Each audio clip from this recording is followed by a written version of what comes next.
ఒక ల్యాండ్ని Google maps ద్వారా కూడా ఎలా కొలవచ్చు. ఓకే, సో నిన్న చూసి వచ్చిన ల్యాండ్ ఈ పీసు ఇట్లా పట్టుకొని ఇది దీని పక్కన మనం సర్కార్ చెట్లు కూడా చూస్తున్నాము మ్యాప్స్లో. ఇది చాలా old, maybe 6 months to 1 year old maps కాబట్టి దట్టంగా లేవు. సరే, సో మనకి ఎంత కావాలి, మనం ఏదైతే పీస్ని కొలుస్తామో దాన్ని మ్యాక్సిమం ఎన్లార్జ్ చేసుకోవాలి. ఏదో ఒక ఎండ్ ఇదే తగ్గట్టు ఒక క్లిక్ మీద స్టార్ట్ చేసి నెక్స్ట్ జస్ట్ ఇది ఒక క్లిక్, ఈ మూలన ఒక క్లిక్, ఈ మూలన ఒక క్లిక్, తర్వాత ఈ ఫస్ట్ క్లిక్ మీద క్లిక్ చేసేసాలి. చేస్తే మనకి ఇది స్క్వేర్ ఫీట్స్లో వచ్చింది, ఇది మీటర్స్లో వచ్చింది total area.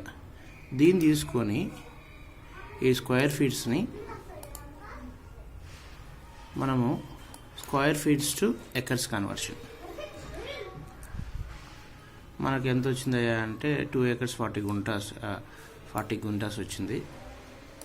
So 2 acres 4 guntas, 4 into 2.5 అంటే 10 cents ఎగ్జాక్ట్గా వచ్చింది. ఇది ఆయన చెప్పింది కరెక్టే. ఓకే, సో ఇట్లా కొలవాలేనా, ఒకసారి ట్రై చేయండి. మీరు ఏమైనా డౌట్ ఉంటే ఫోన్ చేయండి.